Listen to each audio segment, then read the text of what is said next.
Ujú. Bueno, si usted tiene alguna pregunta cuando vamos desarrollando esto, levante la mano y trataré de verlo aquí. Sí, siempre se ponen en primera línea los que levantan la mano. Automáticamente lo ponen. ¿Ya? Y mantengan sus micrófonos cerrados, por favor. Muy bien, veamos ahora esta parte. Ya entramos en el tema mismo. Vamos a ver en esta parte una definición y propósito de una introducción. ¿En qué consiste una introducción? Porque nuestro tema es introducción al Antiguo Testamento, ¿sí? Ese es nuestro tema. Entonces, aquí nos vamos. Veamos primeramente, pero ya. ¿Qué cosa es una introducción? Veamos la etimología de la palabra introducción. Generalmente nuestro español viene del latín y también del griego. Entonces, generalmente lo sacan del latín, que es introductio, ¿no?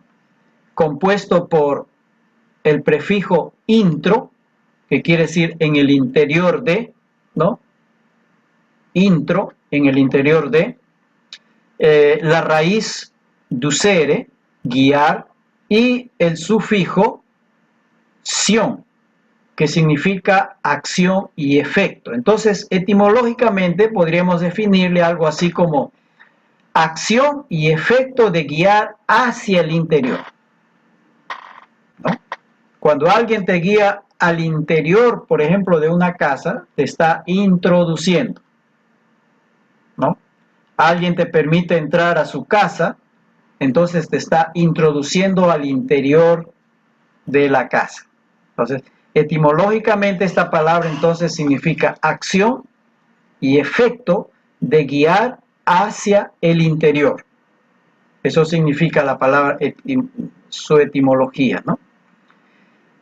Entonces, una definición ya podemos decirlo como acción y efecto de guiar y ayudar a alguien a entrar en el interior de algo, ¿ya? Complementando un poco la definición.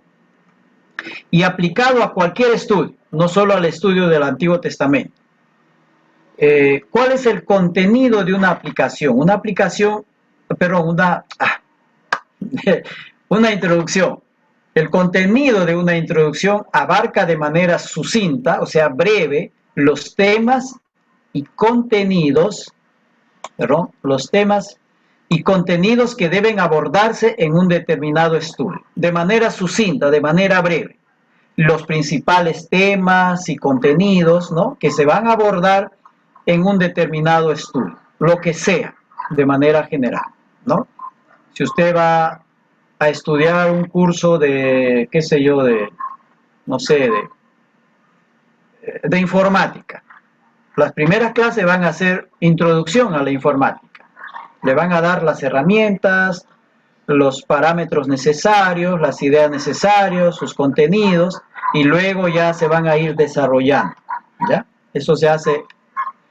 ¿Y cuál es el propósito? El propósito de una introducción es familiarizarse con el tema y contenido de manera general, para tener una visión panorámica, ¿no?, y contextual del estudio que estamos haciendo. Por eso les decía, si ustedes desarrollan estos libros, ustedes van a tener esa visión panorámica del Antiguo Testamento. Al menos lo van a tener del Pentateuco y de los libros proféticos, que es donde ustedes tienen que desarrollar. Un ejemplo, una introducción es como un mapa, ¿no?, que sirve como guía durante el estudio. Cuando ahora usamos hay una aplicación en internet, ¿cómo se llama? Waze, creo que es, ¿sí? Para cuando usted está manejando su auto y no sabe cómo llegar, pues va al internet y ahí hay el programa, le pregunta y le dice, usted váyase por acá, doble a la derecha, llegue por acá, ¿no? O sea, le va guiando al lugar donde usted quiere llegar. Algo así también sería una introducción, como un mapa que nos sirve de guía en el estudio, ¿no?, de un determinado tema. Ahora, si aplicamos esto al Antiguo Testamento, estoy ensayando esta definición, si usted tiene otra mejor, amén, ¿no? Definición de introducción al Antiguo Testamento sería introducirse en el estudio de los temas, de la literatura, del texto, contexto y teología del Antiguo Testamento de manera breve, con el propósito de familiarizar al lector con información importante para poder leer los libros del Antiguo Testamento con una comprensión más organizada y armónica del mismo. Para no tener lagunas cuando leemos, ¿no? ¿Y qué tiene que ver esta parte del Génesis con el Deuteronomio, con la otra parte del Antiguo Testamento, ¿no? Entonces, nos hacemos un montón de islas, ¿no? Si se puede llamar así, y no relacionamos, no armonizamos durante nuestra lectura. Pero cuando ya hay una visión panorámica, sabemos más o menos ya las líneas que hay que seguir en el estudio del Antiguo Testamento, ¿no? Sabemos un poco ya de su trasfondo histórico, de su teología. Entonces vamos a poder hacer una lectura más organizada, más armónica, y eso nos va a permitir tener una mejor comprensión del Antiguo Testamento. Ya no vamos a estar volando allí con temas aislados uno del otro y no sabemos cómo concatenarlos, ¿no? Cómo hacerlos armonizar. Y justamente una introducción te permite hacer eso, cuando ya tienes una visión panorámica. Ya después te permite profundizar en ciertos temas, ¿no? Por decir, tú quieres profundizarte en el libro ya de Éxodo, ¿no? La ruta que siguieron los israelitas, y quieres profundizar en eso, ¿no? Entonces ya tienes una visión panorámica y ahora quieres profundizar ya en temas específicos. Eso te va a ayudar, ¿sí? A ver, yo no sé, yo no practico buceo, por si acaso, ni sé qué cosa es bucear. Y la ilustración que voy a decir es porque lo he leído en algún lado. Los buzos que pescan los moluscos, para conseguir los mejores moluscos, están a mayor profundidad en el mar, ¿no? Están a 8, 10 metros o más, muy profundos. Pero hacer un buceo, según ellos, a 8, 10 metros, no puedes hacerlo de buenas a primeras. Te puede matar. Tienes que ir practicando, ¿no? Bucear a 2 metros, a 3 metros, 4 metros, y entonces tu cuerpo, tu respiración lo vas controlando. Ya los buceadores experimentados pueden sumergirse quizá a 8, 10 o más metros de profundidad para pescar moluscos. Los más experimentados. Un novato, jamás. Bien, así es nuestro estudio en la Escritura. Tenemos que ir primero por lo más sencillo, ¿no? Por lo que podemos encontrar a poca profundidad, hablando figuradamente, pero poco a poco vamos a ir introduciéndonos cada vez más profundo en el estudio de la Biblia en general, ¿no? Pero esa profundidad la vamos a ir logrando poco a poco. No podemos profundizarnos en la Escritura si primeramente no hemos conocido cosas más sencillas y más elementales antes de conocer las que son un poco más difíciles de entender, ¿no? Otra ilustración para este asunto. Todos nosotros, quizá muchos de aquí pueden hacer operaciones matemáticas un poco complejas, ¿no? Ecuaciones, radicales, raíces cuadradas, lo pueden hacer ahora, pero ¿dónde empezamos todos? Empezamos haciendo palitos o contando manzanas, ¿no? Una manzana más otra manzana son 2 manzanas, así hemos empezado todos. Nadie empezó haciendo ecuaciones de frente. No, hemos empezado todos así, conociendo los números, sumando, qué sé yo, manzanas, palitos, lo que sea, y poco a poco hasta que después hemos podido desarrollar operaciones matemáticas más complejas. Igual es en el estudio de la Biblia. Tenemos que ir empezando por lo elemental, vamos a ir por lo que está en la superficie, para luego poder ir introduciendo. Hay que formar una base para poder luego ir adentrándose cada vez más en la escritura. Muy bien, y la introducción tiene ese propósito, de darnos esa base, ese fundamento para poder ir profundizando luego en nuestros estudios bíblicos. Ahora, dos tipos de introducción al Antiguo Testamento. Hay una introducción general. Una introducción general abarca todo el Antiguo Testamento, pero estudiando temas, como su nombre dice, generales. Por ejemplo, la teología del Antiguo Testamento, ¿no? Como hay algunos estudios así, ¿no? Texto y canon. ¿Cómo se ha llegado a decir que estos libros son inspirados y estos no? ¿Cómo se formó el texto? Se van haciendo, se va dando una información general de todo el Antiguo Testamento. Generales, ¿no? Texto canon, cómo se han formado cómo se han escrito, cómo se han formado todos los libros del Antiguo Testamento, todo. Pero no entramos en los libros mismos. Y cuando hablamos de una introducción especial, ya trata de los libros del Antiguo Testamento de manera individual. Nosotros vamos a hacer un poco de mezcla acá, ¿no? En nuestra introducción, no se puede ser puro en este asunto. En esta introducción vamos a tener más de lo especial que de lo general. Aunque creo que vamos a tener de los dos, porque, por ejemplo, como les dije hace un rato, cuando veamos el Pentateuco, vamos a tratar de ver un tanto de manera particular los libros del Pentateuco, de manera sucinta, pero vamos a tratar el tema, tenemos que hablar del tema sobre la teoría documentaria. Eso sería una introducción general, no una introducción especial. La introducción especial es ver los libros de manera individual. Pero en cada una de estas secciones vamos a ir hablando de temas generales. Vamos a hablar sobre la poética en el Antiguo Testamento, sobre el profetismo en el Nuevo Testamento. Esos temas corresponderían a una introducción general del Antiguo Testamento. Pero al mismo tiempo vamos a ir viendo algunas cosas de manera individual de cada uno de los libros hasta donde el tiempo nos permite. ¿Sí? Por ello yo les estoy dando ese material de Caminando por el Antiguo Testamento, para que ustedes ya de manera personal tengan un material para hacer una introducción individual, porque ese libro va tratando libro por libro en el Antiguo Testamento. Allí usted tiene un material para hacer una introducción especial del Antiguo Testamento.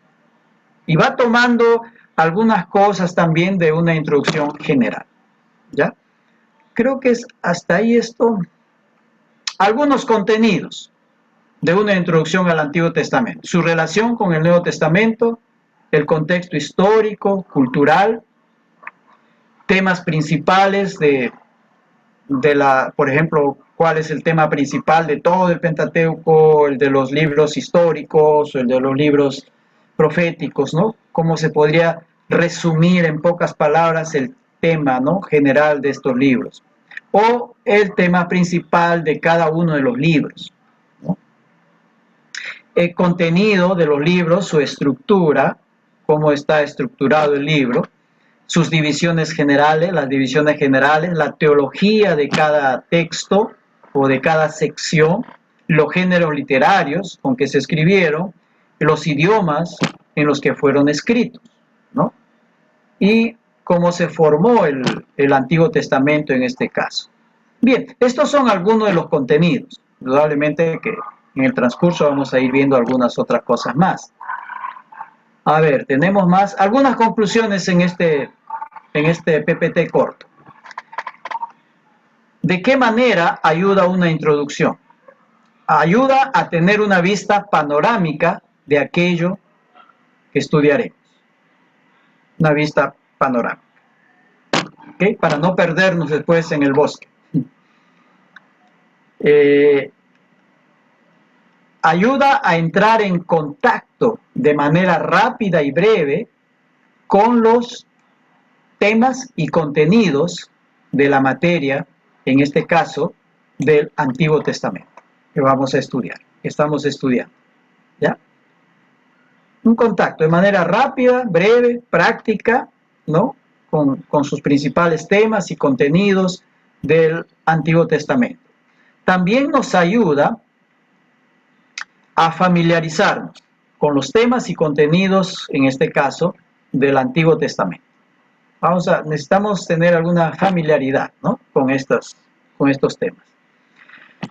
Ayuda a emprender un estudio de manera orgánica y armónica del tema, en un tema, ¿no? Como les dije hace un rato, nosotros, yo no sé cuántos de nosotros hemos leído ya toda la Biblia o hemos leído una sección de la Biblia y yo pregunto, ¿tiene usted una comprensión orgánica, ¿no? Organizada, integral de aquello que usted ha leído de la Biblia, o todavía lo tiene así como lagunas, ¿no? Como pequeñas islas que no sabes cómo comunicarlas? Bueno, una introducción ayuda a tener esa visión ya más orgánica y más armónica, en este caso del Antiguo Testamento. Los que están en el curso de Nuevo Testamento, pues ese es el propósito también, ¿no? De tener esa visión más orgánica y armonizada. Provee recursos para estudios más profundos. Si usted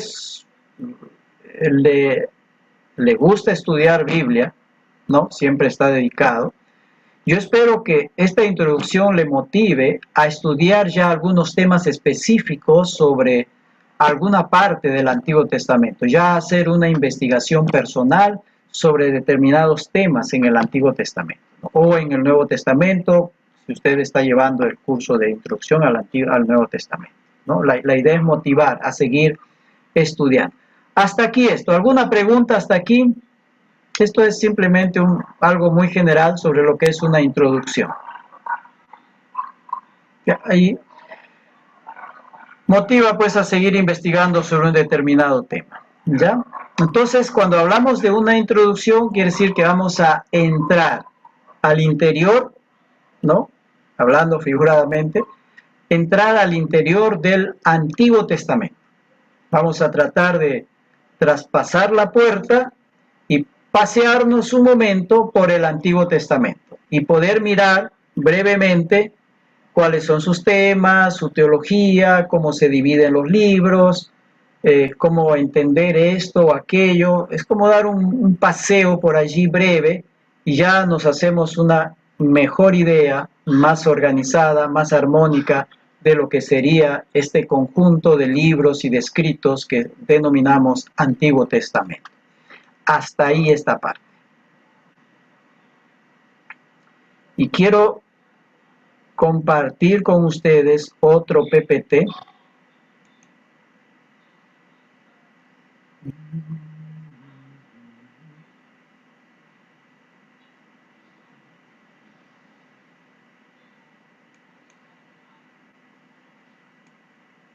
Aquí está.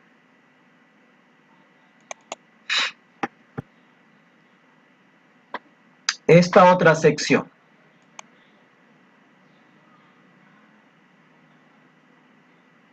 Se puede ver el PPT, ¿verdad? Sí. Ok, gracias.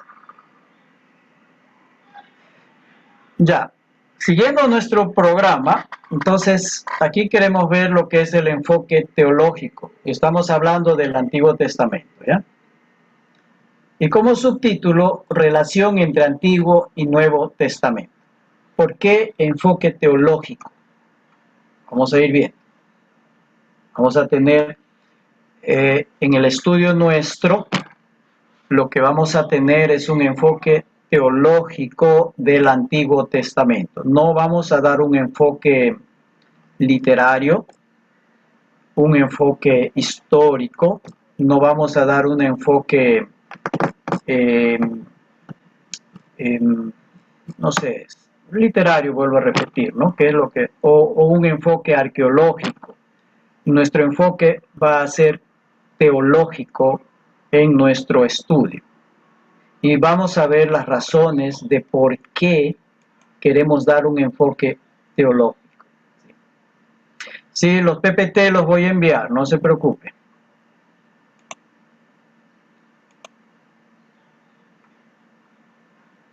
Ya.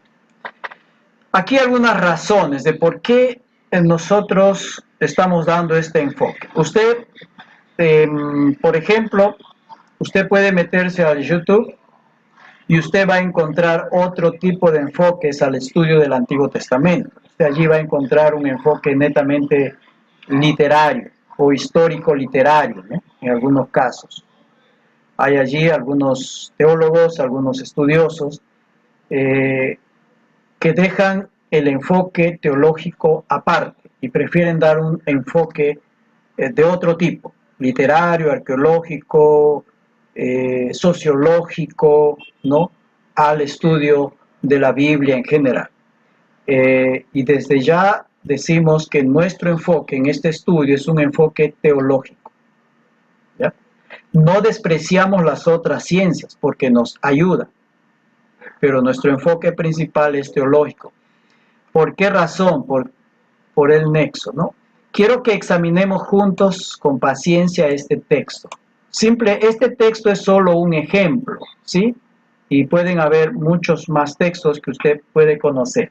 Este texto está en Hebreos 1, del 1 al 3. Dice, Dios, habiendo hablado hace mucho tiempo, en muchas ocasiones, y de muchas maneras a los padres por los profetas, en estos últimos días nos ha hablado por su Hijo, a quien constituyó heredero de todas las cosas, por medio de quien hizo también el universo. Él es el resplandor de su gloria y la expresión exacta de su naturaleza, y sostiene todas las cosas por la palabra de su poder. Después de llevar a cabo la purificación de los pecados, se sentó a la diestra de la majestad en las alturas. Conocemos este texto. Dios, habiendo hablado hace mucho tiempo, en muchas ocasiones y de muchas maneras a los padres por los profetas. ¿Esto es una referencia a qué? Espero sus respuestas. Cuando dice Dios, habiendo hablado muchas maneras en otras ocasiones, a los padres por los profetas. ¿Esto es una referencia a qué parte de la Escritura?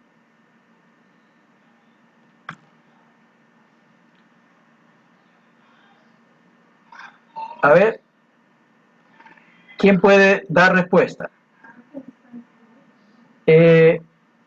Prenda su micrófono, de repente. El Antiguo Testamento. Antiguo Testamento. Antiguo Testamento, patriarcas y profetas. Patriarcas y profetas. Sí, ahí hermano Carlos Pintos había levantado su mano, pero ya le dieron la respuesta también. ¿No? Es una referencia al Antiguo Testamento. Y este es un libro del Nuevo Testamento. Y está haciendo referencia al Antiguo Testamento. Dice, Dios ha hablado a nuestros padres de muchas maneras y en muchas ocasiones. No una vez, sino muchas veces. No de una manera, sino de muchas maneras. ¿No? A los padres, a los patriarcas, ¿no? A los que Israel consideraba que eran pues sus patriarcas, ¿no? Sus padres de la fe. Y a los padres mediante los profetas. Mediante los profetas. Y ahora, en estos últimos días nos ha hablado por su Hijo, a quien constituyó heredero de todas las cosas, por medio de quien hizo él también el universo. ¿Qué referencia se encuentra usted en este capítulo 2? En el Nuevo Testamento. Ya, en estos últimos días se refiere al Nuevo Testamento. Al Nuevo Testamento.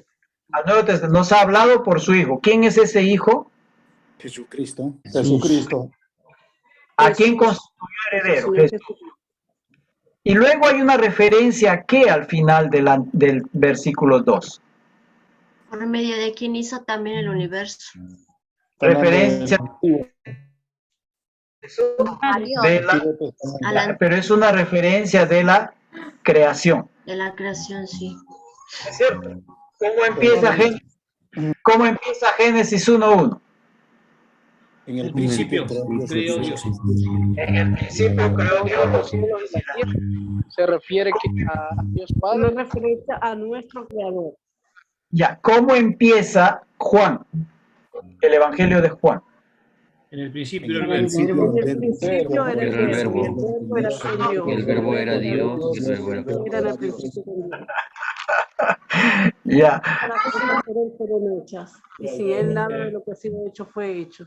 Pastor, si me, A ver, pastor, no estoy- a ver, hermano Pastor. Carlos Pinto. Sí, hermano. ¿qué tal? Carlos Carlos Pinto desde Argentina. Ya, hermano. Hermanos, para hacer, no digo un refuerzo, una acotación a este texto. Ustedes saben que de los 27 libros del Nuevo Testamento solo hay 3 cartas, que son Filemón, segunda de Juan y tercera de Juan, que no toman referencia o no se ocupa el escritor de tomar referencia del Antiguo Testamento. Los demás libros del Antiguo Testamento están fundamentados, los del Nuevo Testamento están plenamente fundamentados en el Antiguo Testamento. Por eso es necesario el estudio del Antiguo Testamento para poder entender el Nuevo Testamento. Cuando Pablo le escribe a Timoteo que toda la Escritura es inspirada por Dios, aún no estaba todavía, y dice que de la niñez ha sabido las Sagradas Escrituras. Timoteo no tenía toda la Biblia como tenemos nosotros ahora, y cuando Pablo dice la Escritura está haciendo referencia al Antiguo Testamento. Entonces, qué importante para nosotros poder estudiar con detalle a el Antiguo Testamento, que también es parte de toda la Escritura de Dios y que tiene un contenido espiritual para nuestra vida impresionante y que seguramente nos va a ser de mucha ayuda, porque Dios siempre habló, siempre se comunicó con el hombre, nunca dejó de tener, salvo los 400 años de silencio, de tratar de comunicarse con el hombre y que el hombre conociera el plan que Dios tenía para ello, hasta que envió a su Hijo, y ahí reafirma la deidad de Cristo cuando dice, por el cual fueron creadas todas las cosas, y bueno, efectuó la purificación de los pecados, y cuando culminó la obra, se sentó a la diestra de la majestad en las alturas. Ok. Muy bien. Vamos a dar, gracias hermano Carlos. A ver, a María Elena María Elena Muñoz tiene levantada la mano, ¿no? ¿Algo querías decir, María Elena Muñoz? Prende tu micrófono. Dios le bendiga, pastor. No, yo lo levanté anteriormente, no sé si he quedado levantada la manito, creo. Disculpe, ya usted lo había levantado el año pasado, no me di cuenta. Disculpe, hermana. Muy bien, ya. Sí, gracias por la intervención de Carlos. Lo que estamos tratando de hacer con fíjense, nosotros estamos estudiando esta parte bajo el tema de un enfoque teológico. Estamos tratando de dar razón de por qué tenemos que estudiar desde una perspectiva teológica el Antiguo Testamento y toda la Biblia realmente, no solo el Antiguo Testamento, ¿ya? Y lo que estoy tratando de establecer aquí es ese nexo que hay entre Antiguo y Nuevo Testamento. Y creo que este pasaje de Hebreos es un pasaje excelente que nos pone en ese contexto, nos da ese nexo entre el Antiguo y el Nuevo Testamento, ¿no? Cuando dice pues que Dios ha hablado a los padres por los profetas de muchas maneras y en muchas ocasiones, está haciendo esa referencia. Y luego en el capítulo 2, esa referencia al Antiguo Testamento, en el versículo 2, pero en estos últimos días nos ha hablado por su Hijo, está haciendo ahora referencia al Evangelio o al Señor Jesucristo. Y al mismo tiempo, cuando hace referencia de Cristo, un ratito ahí con los que están con la mano levantada, cuando hace referencia a Cristo, hace referencia a la creación. ¿Ve? Y entonces, por eso yo preguntaba, ¿cómo empieza Juan? ¿Cómo empieza Juan, no? ¿Alguien lo puede decir de memoria? ¿Cómo empieza el Evangelio de Juan? Los primeros, o léalo si tiene, los primeros 3 versículos. En el principio del verbo, el verbo era Dios y el verbo estaba con Dios. En el principio era el verbo, y el verbo era con Dios, y el verbo era Dios. Este era en el principio con Dios. Todas las cosas por Él fueron hechas, y sin Él nada de lo que ha sido hecho fue hecho. En Él estaba la vida, y la vida era la luz de los hombres. La luz en las tinieblas resplandece, y las tinieblas no prevalecieron contra ella. Hasta ahí nomás. Dime ahora qué dice el versículo 14. ¿Qué dice el versículo 14? ¿Quién estuvo hablando? A ver, ¿quién sabe? Y Juan aquel 1, verbo fue hecho carne. Y aquel verbo, ese verbo, dice que creó todas las cosas, fue hecho carne. Y habitó entre nosotros, y vimos su gloria, gloria como del unigénito Hijo del Padre. O sea, ese creador de Génesis 1:1, Juan nos dice que se hizo hombre. Y ese verbo es Cristo. Dios, el creador de los cielos y de la tierra, haciéndose hombre en la persona de Cristo, bueno, ya complementamos para salvación nuestra, ¿no? Entonces, está conectando Antiguo y Nuevo Testamento. Y no solo conecta la Escritura, sino que conecta la persona misma de Dios. El Dios que creó los cielos y la tierra es el mismo Dios que se hizo hombre en la persona de Cristo. Fíjense la conexión que hay entre ambos testamentos. Entonces, lo teológico nos está dando unidad en toda la Escritura. Está haciendo ese nexo entre Antiguo y Nuevo Testamento. Como decía el hermano Carlos Pintos, para entender el Antiguo Testamento necesitamos poner el fundamento entender el Nuevo Testamento necesitamos poner el fundamento del Antiguo Testamento. Y ambos van a dar otro entendimiento. Un ratito, aquí me está levantando su mano Elo Díaz. Adelante. Sí, yo lo que quería decir que el Antiguo Testamento nos está como anunciando, ¿no? Y el Nuevo Testamento nos está confirmando. Claro, promesa y cumplimiento generalmente se dice, ¿no? Sí, sí. Ya, sí. Los antiguos estuvieron meditando y lo que se venía anunciando, el Nuevo Testamento lo confirma a través de Jesucristo. Entonces, fíjense que hay unidad en lo teológico. No hay contradicción, no hay discontinuidad, lo que hay es unidad desde una perspectiva teológica. Raúl Durán, lo veo hace rato, ha levantado y bajado su mano varias veces. Y luego García. Adelante, Raúl.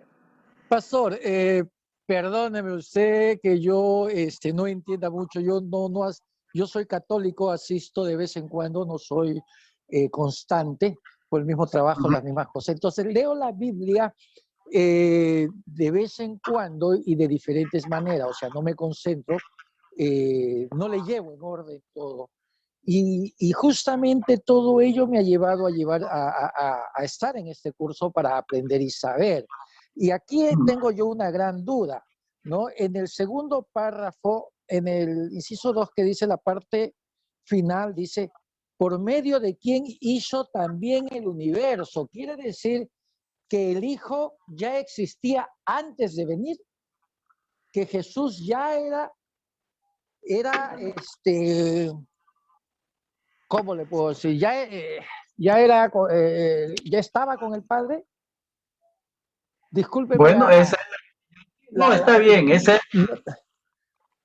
Por eso, a ver, alguien hace un rato leyó el Evangelio según San Juan, en donde dice en el principio era el verbo, y el verbo era con Dios, y el verbo era Dios. Dice, ese verbo es Dios. Verbo también se traduce palabra, y verbo quiere decir la razón por la cual todas las cosas existen. Sin ese verbo no existe y no hay nada. Entonces, dice, ese verbo era Dios, pues Dios. Y ese verbo, dice luego en el versículo 14 de Juan 1, se hizo carne, o sea, se hizo ser humano. Se hizo un hombre, un ser humano como nosotros. Y habitó entre nosotros.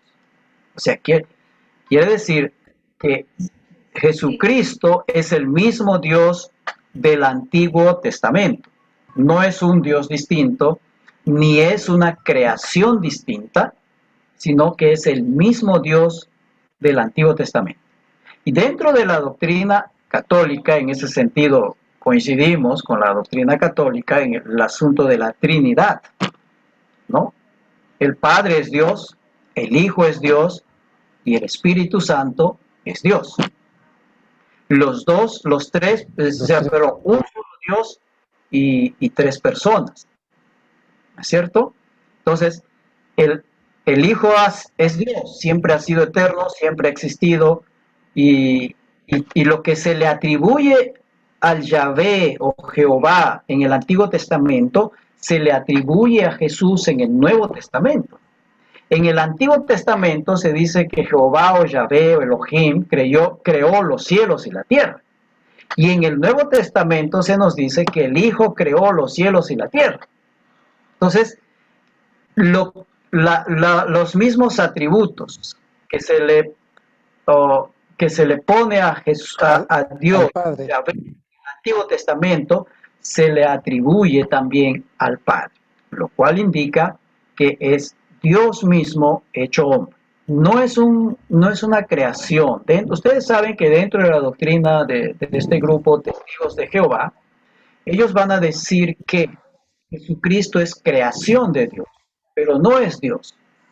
Allí hay un problema muy serio, porque si Cristo no es Dios, entonces no es Salvador.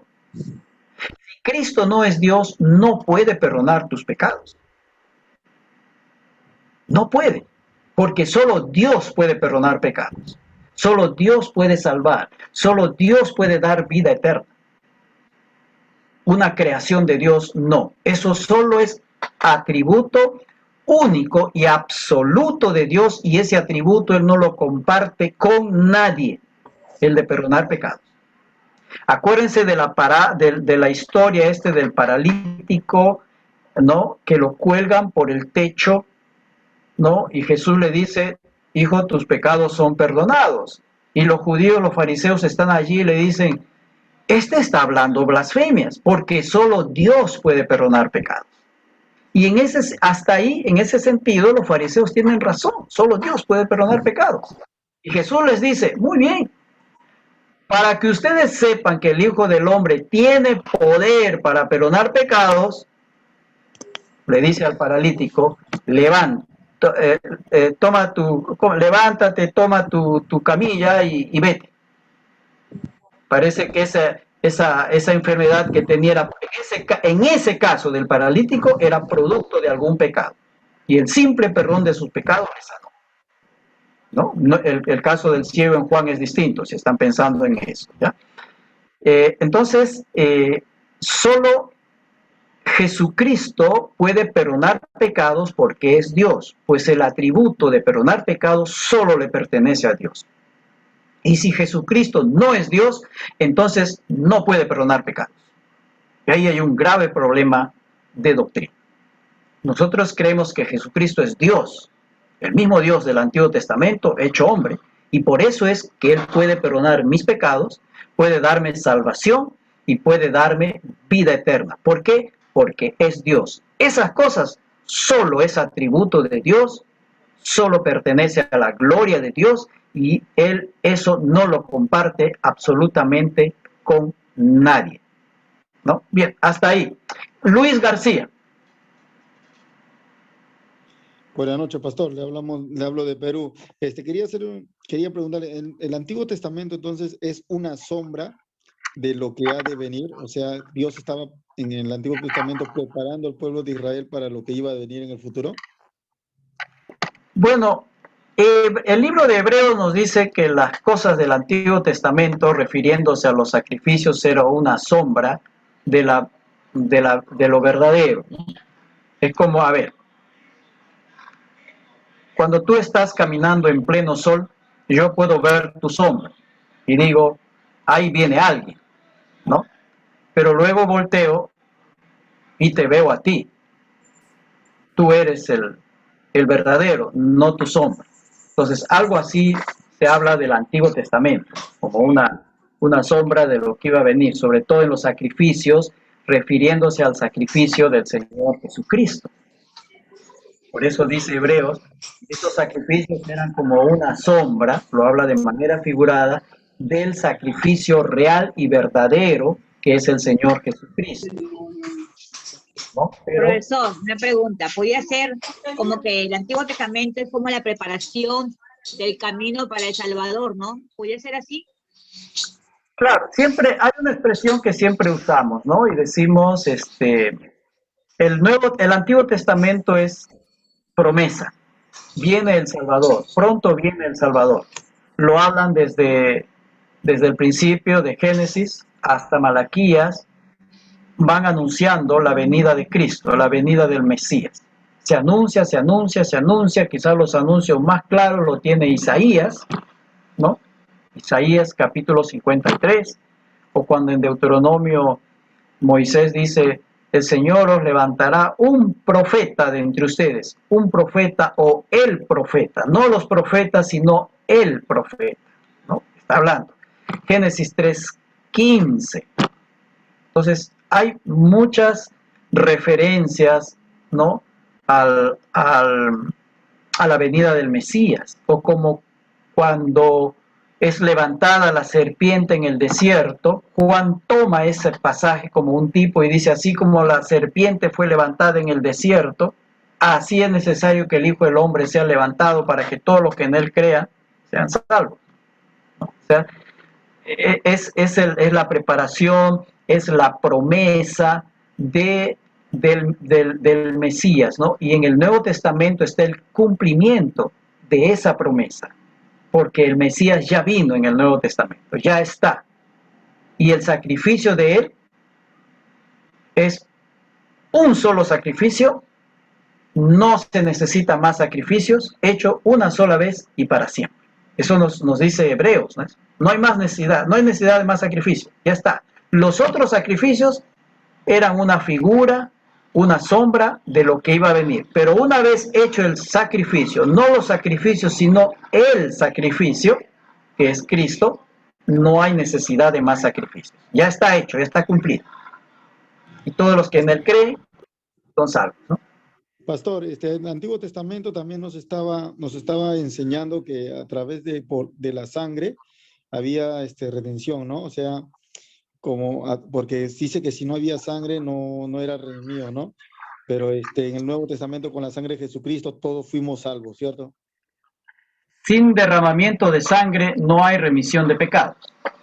A ver, cuando no se nos dice así, pero eso es lo que se puede pensar, está en Génesis 3:21. Cuando Adán y Eva pecan, se dan cuenta que están desnudos y sienten vergüenza. ¿Qué hace el Señor? ¿Alguien se acuerda? Cuando están desnudos, ellos tratan de cubrir. Mata, los cubrí con piel de animales, tuvo que matar. Tuvo que vestirlos con pieles de animal. Derramó sangre para cubrir su desnudez, para cubrir su pecado.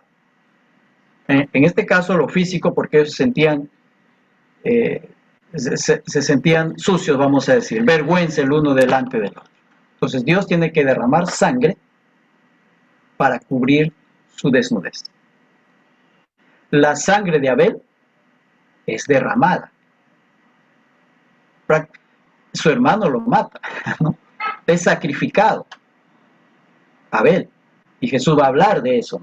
Ustedes, ¿no?, que han derramado sangre desde Abel hasta Zacarías, ¿no?, rechazando a los profetas, pero la sangre siempre ha corrido en todo el Antiguo Testamento hasta la sangre de Cristo, como parte de ese sacrificio, de esa ofrenda al Señor para remisión de pecados.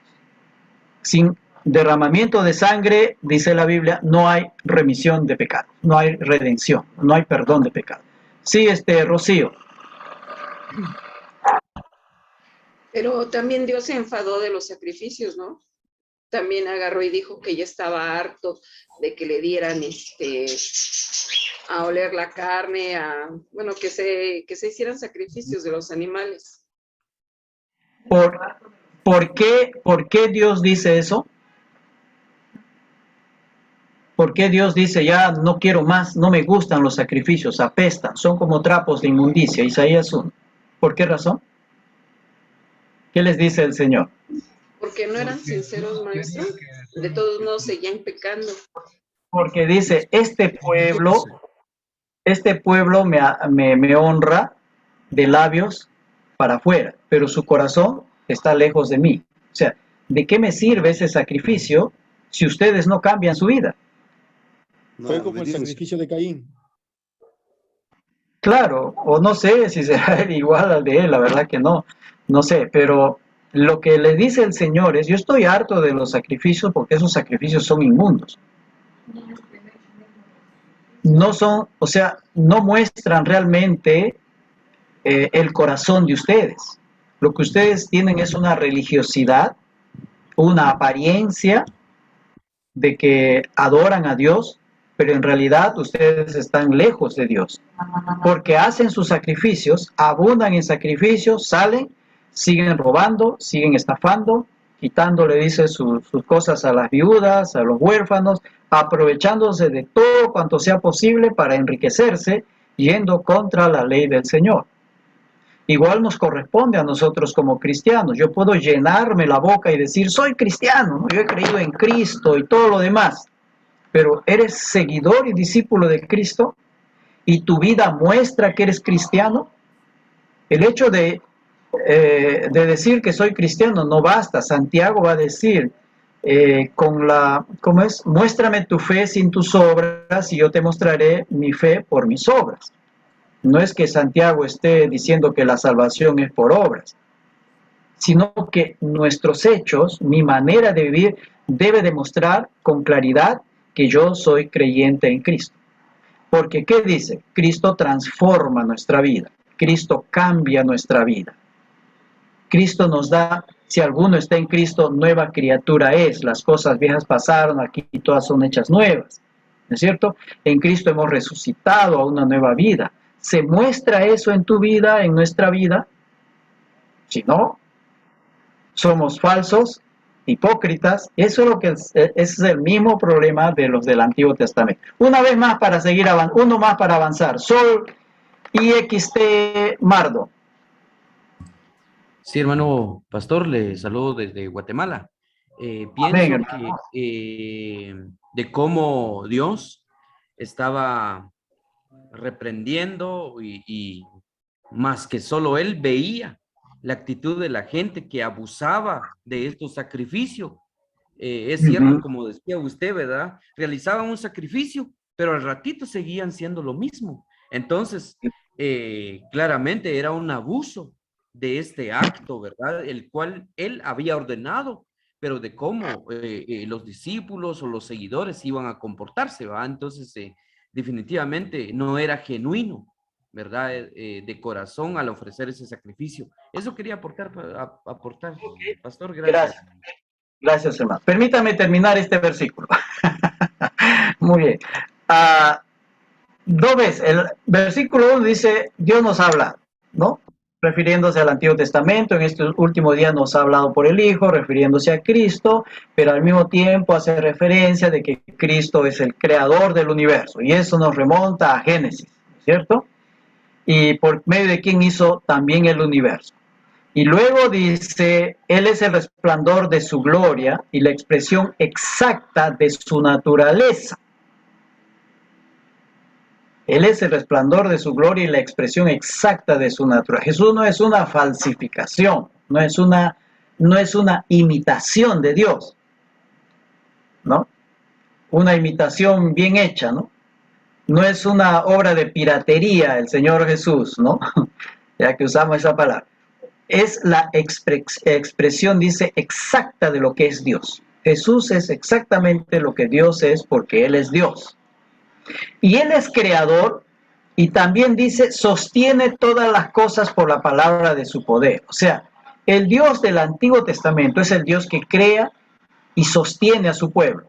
Y lo vemos como sostiene a Israel a pesar de todos los pecados y yerros y cosas de Israel. Pero Él los sostiene, porque Él los ha creado, Él es su creador y su sustentador, y eso nos va a decir en el libro de los Salmos, ¿no? Y eso se aplica a Jesús. Él es el creador y también es el sustentador del universo, ¿no? Él sostiene todas las cosas por la palabra de su poder. Y luego dice, después de llevar a cabo la purificación de los pecados, nos habla de la obra expiatoria de Jesús. Por eso lo relacionaba con Juan. Es Dios hecho hombre con el propósito de expiar nuestros pecados, con el propósito de darnos perdón de pecados, con el propósito de darnos salvación y vida eterna. Fíjense el nexo que hay entre el mensaje del Antiguo Testamento y el mensaje del Nuevo Testamento. Y el que hace ese hilo de unión, el que nos hace esa conexión de Génesis a Apocalipsis, es el Señor Jesucristo.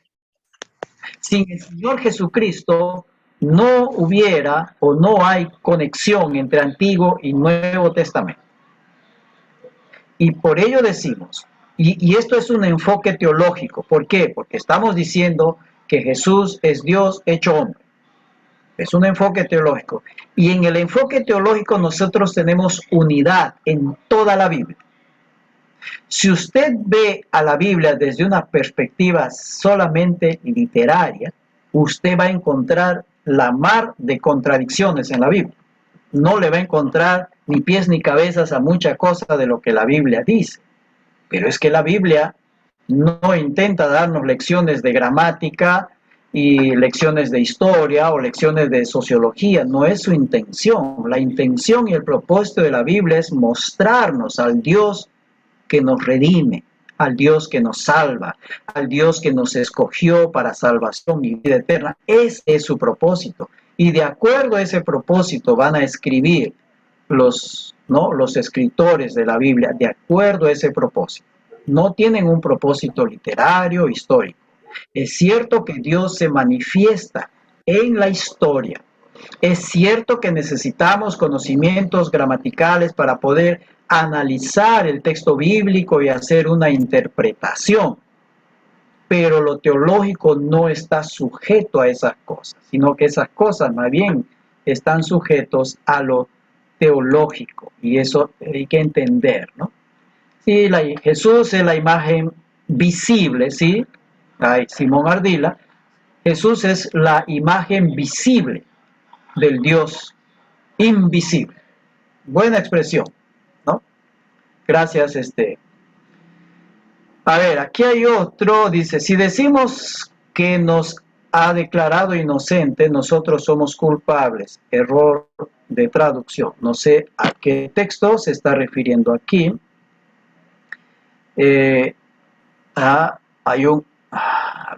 Aquí José Antonio Iglesias, ¿no? No sé a qué parte está refiriéndose, no hay un error ahí, dice, no sé en cuál de ellos.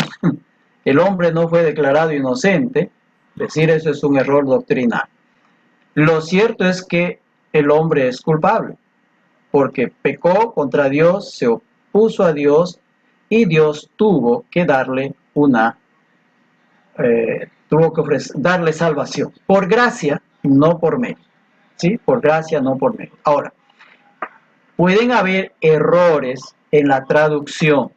¿Sí? Pueden haber errores de traducción. Eso no es cierto.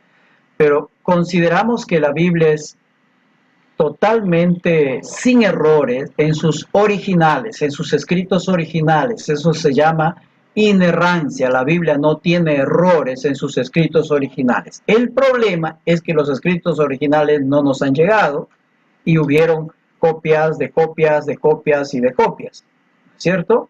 Pero por pequeños errores, a veces gramaticales, ¿no? O por parte de entendimiento de repente del traductor, son mínimos, pero la Biblia sigue siendo el libro más confiable y con más evidencias de su, ¿cómo se llama? De su confiabilidad, podemos decirle así, ¿sí? Es cierto, pueden haber errores doctrinales, los copistas pudieron haber cometido muchos de esos problemas, eso es cierto, ¿no? Pero consideramos que la Biblia es inerrante, o sea, sin errores en sus originales. pero los originales, ni siquiera las cartas de Pablo tenemos, ¿no? Y hay problemas allí.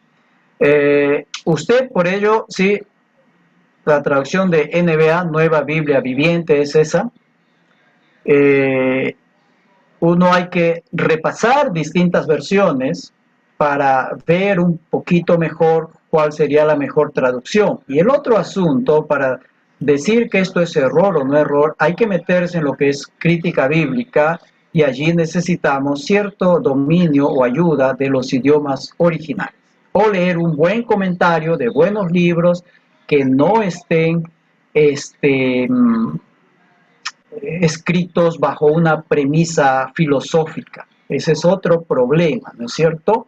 Es como hay versiones que primero se hizo la doctrina y después se tradujo la Biblia para acomodar a esa doctrina. Cuidado con eso también, ¿no? Hay de esas, hay de esas. Muy bien.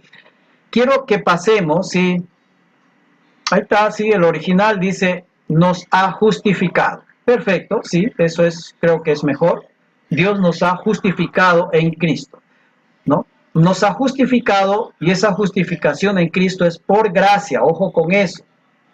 No es por mérito nuestro, es por gracia, no por mérito nuestro. Toda la justificación que Dios nos ha dado es por gracia, y eso hay que tenerlo muy claro. No hay obra nuestra, no hay mérito nuestro, todo el mérito es de Cristo. Por eso dice por gracia. Muy bien. Hermano Pintos, ¿quieres decir algo? Sí, gracias. Decir que la Reina Valera 9... Sí. La Reina Valera 1960 dice, justificado pues por la fe tenemos paz para con Dios por medio de Jesucristo, capítulo 5 de Romanos, versículo 1. No es que nosotros seamos justos, Dios a través de Cristo nos ve como justificados, justamente como decía usted, pastor, a través de Él, por gracia, nos ve justificados, y por gracia, Romanos 8.1 dice, ya no hay más ninguna condenación para los que están en Cristo Jesús. Ese aporte, hermano. Gracias. Sí, sí, es por gracia. Eso no nos saquemos nunca de la cabeza, ¿ya? Porque si no vamos a creer que, como se dice ahora en el mundo secular, ¿no? Tú te lo mereces, tú te lo ganaste. En la fe, en nuestra salvación, no nos hemos ganado nada ni nos merecemos nada. Dios nos lo dio por gracia, de balde, de gratis. No hemos tenido que pagar nada. Sigamos a la otra. Razones, ¿no? Aquí estoy poniendo razones para hacer un enfoque teológico entonces. Uno, el capítulo, este versículo que hemos puesto antes era simplemente un ejemplo para ver el nexo, ¿no? Que nos da entre Antiguo y Nuevo Testamento, y mostrar un poquito la unidad que nos da el enfoque teológico. Entonces, el enfoque teológico es lo que da unidad a la Biblia. El propósito de la Biblia es mostrar a Dios obrando entre los hombres. Ese es su propósito. Cómo Dios está obrando. Eso lo vamos a ver. A ver, cuando veamos algo de narrativa bíblica, vamos a analizar una narrativa bíblica para ver cómo es el obrar de Dios en medio de los hombres, en medio de los seres humanos, ¿no? Haciendo su obra. Dios se va a manifestar en estos hechos que nosotros lo vemos. Jesucristo es quien causa la unidad del mensaje de la Biblia. Eso lo hemos visto ahí en Hebreos, ¿no? Y pueden haber otros textos más que muestran la unidad que hay en todo el mensaje de la Biblia.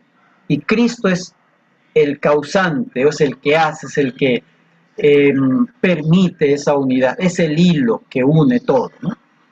Y Jesucristo, como hemos dicho, es el mismo Dios del Antiguo Testamento hecho hombre.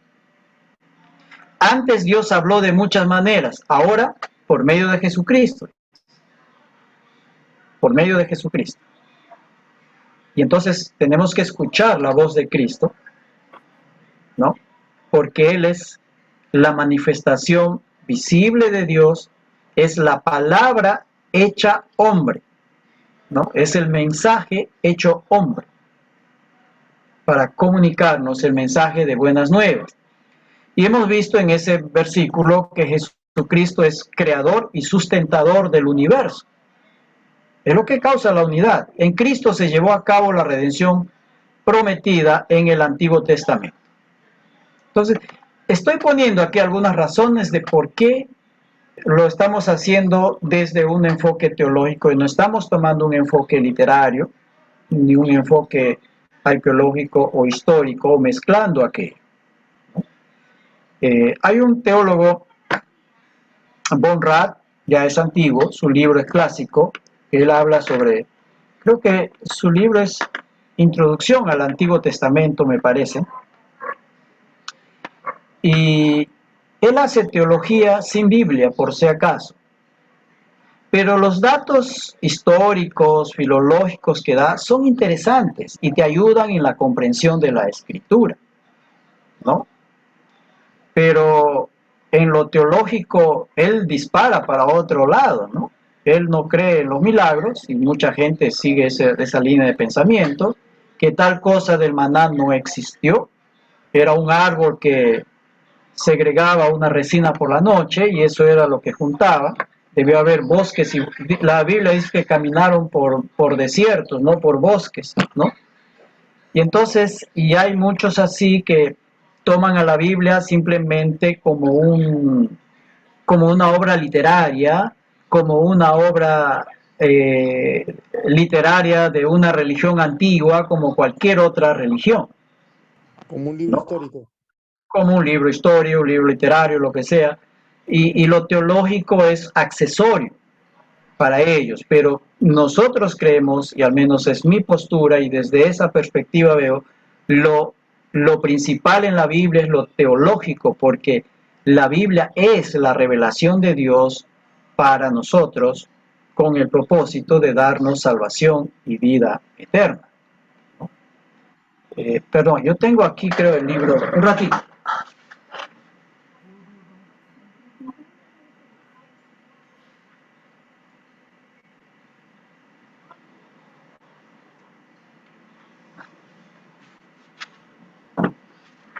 Este es un libro de Von Rad, ¿no? Que es Génesis. Y aquí usted puede leer esas distintas narrativas, ¿no? En donde él hace teología sin Biblia, por si acaso. Tiene también su introducción al Antiguo Testamento. Si usted hace estudios teológicos, quiere hacer una maestría, obligadamente tiene que leer a Von Rad, ¿sí? Porque hay datos interesantes ahí. Muy bien, sigamos. A ver. Vamos a revisar, y hay que leerlo con discernimiento, por si acaso, ¿ya? Hay que leerlo hay libros que hay que leer con mucho discernimiento. Creo que yo estoy recomendando por ahí en una de mis lecciones más adelante, estoy recomendando que ustedes vean un video sobre, bueno, no recuerdo ahorita el tema, ¿no? Pero ahí les digo, véanlo con discernimiento, no tienen que aceptar todo lo que allí se dice, ¿sí? No tienen que aceptar todo. Hay datos interesantes que uno puede irlos tomando porque nos ayudan, pero hay cosas que totalmente se salen de lo que es la doctrina de la Biblia.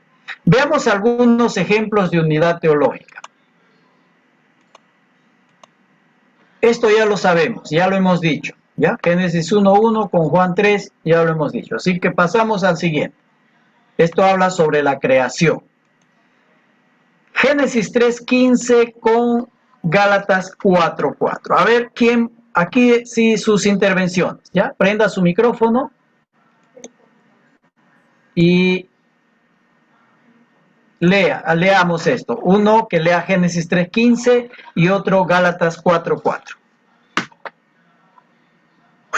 Oh. A ver, ¿están ahí? Génesis 3:15 dijo, ¿no?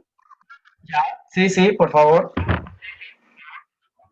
Y pondré enemistad entre ti y la mujer, y entre tu simienta y la simiente tuya. Esta te herirá en la cabeza y tú le herirás en el calcañar. Ok, gracias, Mari. ¿Quién tiene Gálatas 4:4? Yo tengo Gálatas 4:4.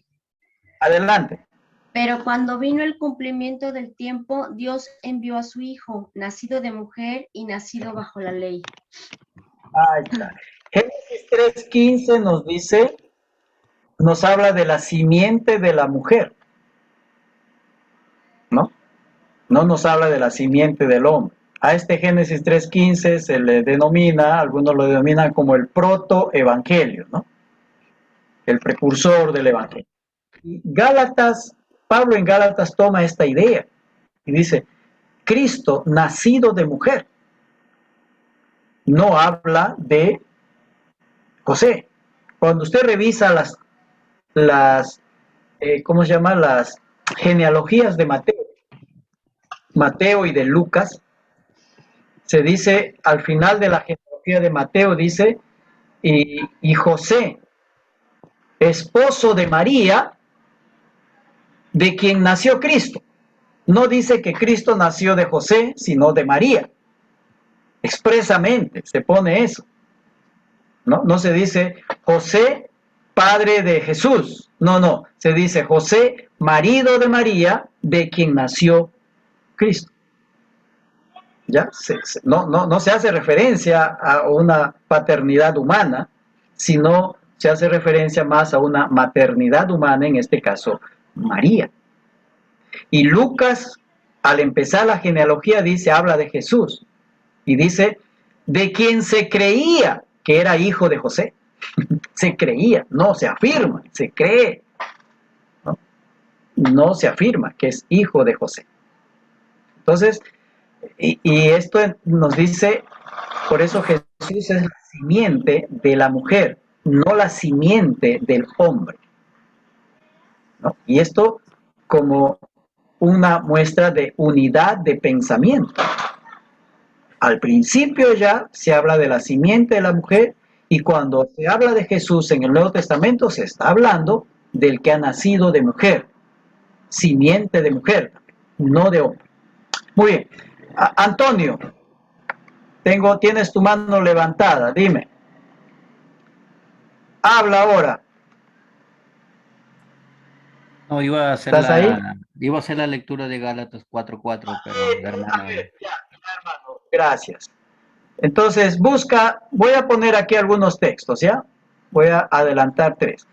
Entonces, Génesis 22:15 y Gálatas 3:16, y luego ahí tienen Deuteronomio 18:15 y 18, con Hechos 3:22, 7 y 27. A ver, ahí tengo adelantado. ¿Quién tiene Génesis 22? Que lo lea, por favor. Adelante, Pedro. Pedro, ¿lo tienes? Llamó el ángel de Jehová a Abraham, segunda vez desde el cielo. Génesis 22:15. ¿Sí? A ver. Dice, y llamó el ángel de Jehová a Abraham segunda vez desde el cielo. Ya. No, parece que yo tengo la cita equivocada. Y, a ver, que alguien lea Gálatas 3:16. Esa mi cita está equivocada. Gálatas. Amén. Yo voy a leer. Amén. Dice la palabra de Dios. Ahora bien, a Abraham fueron hechas las promesas y a su simiente. No dice Ajá. a los simientes como si hablase de muchos, sino como de uno. Y a tu simiente, la cual es Cristo. Ya. Esa es la referencia. Cuando yo voy a corregir esa cita antes de enviarlo, ¿ya? La cita precisa. No tengo aquí. Bueno, pero ya sabemos. Es Génesis 22:18. 22:18, ¿no? A ver qué dice. Léelo, hermano, por favor. Ahí está, sí. En tu simiente serán benditas todas las naciones de la tierra, por cuanto obedeciste a mi voz. Ya, ok, dice en tu simiente, y Gálatas, Pablo repite eso, dice en tu simiente, no dice a las simientes, sino en tu simiente, o sea, a una simiente, ¿no? Y esa simiente es la simiente de Abraham. Entonces, sigue dando unidad. ¿Ve? Deuteronomio, ¿lo tienes, Antonio? ¿Quién tiene Deuteronomio 18:15 y Hechos 3:22 con 7:37? Yo, maestro, lo tengo. Deuteronomio A ver. 18, versículo del 15 al 18. Dice la palabra de Dios así. 15 y Profeta 18. en medio de ti, de tus hermanos como yo. Te levantará Jehová, tu Dios, a él oiréis. Conforme a todo lo que pediste a Jehová, tu Dios, en Horeb, el día de la asamblea, diciendo, no vuelva yo a oír la voz de Jehová, mi Dios, ni vea yo más este gran fuego para que no muera. Y Jehová me dijo, han hablado bien en lo que han dicho. Profeta les levantaré de en medio de sus hermanos, como y pondré mis palabras en su boca, y él les hablará todo lo que yo le mandare. Amén. Ok, dice profeta, levantaré en medio de ustedes. Hechos 3:22, ¿quién lo tiene? ¿Lo tiene Celo o Oscar? Sí, lo tengo, ¿O sí? maestro.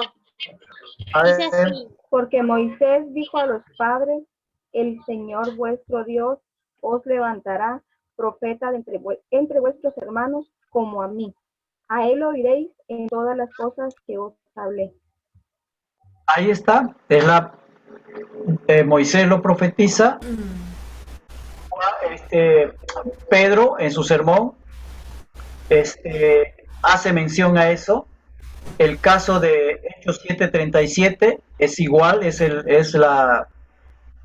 Esteban cuando es apedreado, les va a decir eso sobre el profeta. Juan 7:40 va a hablar la misma referencia a lo que dijo Moisés. Profeta les va a levantar el Señor entre sus hermanos, a él tienen que escuchar. ¿No? Es generalmente son referencias. Si ustedes se están dando cuenta, todas son referencias que tienen que ver con la persona de Cristo. ¿Por qué razón hago esto? Porque Cristo es el que nos da esa unidad teológica. A ver, Isaías 15:4, ¿quién lo tiene? Ahí veo levantado Elo y Rocío. ¿Quién lo lee? ¿Rocío? Adelante. 15:4, ¿verdad? Sí, 53:4. Isaías 53:4. Ciertamente llevó él nuestras enfermedades y sufrió nuestros dolores, y nosotros le tuvimos por azotado, por herido de Dios y abatido. Y abatido. Mateo 8:17. ¿Quién lo tiene? A ver, Roboán, no sé si lo tienes o lo tienes, Rocío. ¿Y que lo tiene? Yo lo tengo, maestro. Adelante. Yo lo tengo. Sí, sí. 8:17, San Mateo, para que se cumpliese lo dicho por el profeta Isaías, cuando dijo, él mismo tomó nuestras enfermedades y llevó nuestras dolencias. Ahí está, y hay más pasajes bíblicos por eso, ¿no? Quien más cita el Antiguo Testamento, por si acaso, es Mateo, ¿no? O sea, lo cita textualmente. Juan, en el Apocalipsis, cita mucho del Antiguo Testamento, sino que no pone las citas, ¿no? Miqueas 5:2 con Mateo 2:6, ¿alguien sabe de qué nos habla? A ver, Ángel o Roboán, que lo veo por ahí con las manos levantadas. Miqueas, para ¿sobre qué? 5:2 dice, pero tú, Belén Efrata, pequeña para ser entre la familia de Judá, de ti me saldrá el que será el Señor en Israel, y su salida son desde el principio, desde los días de la eternidad. Ahí nomás, ok. ¿Sobre qué nos está hablando Miqueas? ¿Sobre qué está profetizando Miqueas? Sobre el Mesías, sobre Jesús. ¿Qué? ¿Pero qué de Jesús? A ver, ¿quién da la respuesta? ¿Sobre qué está profetizando? Sobre ¿el qué? El lugar de nacimiento. Lugar de nacimiento. Y aquí hay que hacer una observación. Dice Belén de Judá. ¿Por qué razón hace esa precisión? Porque había otro Belén en la zona norte, en el territorio que correspondía a Zabulón, o sea, lo que en el tiempo de Jesús sería Galilea. Por eso hace la precisión y dice Belén de Judá, porque había otro Belén al norte. Entonces la profecía es perfecta, es exacta, para evitar cualquier confusión, porque pudo haber dicho Belén. ¿Cuál Belén? ¿El del norte o el del sur? Mateo 2:6 nos va a hablar de eso, ¿no? Toma la profecía de Miqueas para mostrar a los judíos que la escritura se ha cumplido de manera perfecta. Sí, ¿Ya? dice así, pastor, dice, y tú, Belén, de la tierra de Judá, no eres la más pequeña entre los príncipes de Judá, porque de ti saldrá el guiador, y que apacentará a mi pueblo Israel. Ahí está. La profecía es exacta, ¿sí? No, para evitar cualquier confusión. Ahora, actualmente hay una corriente que se habla de que Jesús nació en Nazaret, no en Belén. Y dan vueltas por allí en sus razonamientos, ¿no? Porque a Jesús le llamaban Nazareno, no porque había hecho el voto de nazareato, sino porque vivía en Nazaret, de allí toma su gentilicio, ¿no? Entonces, hay una parte, hay algunos críticos que van a decir que Jesús no nació en Belén, sino en Nazaret, y que eso de que nació en Belén es una equivocación, ¿no? Lo van a comparar igual a la fecha del nacimiento de Jesús, ¿no?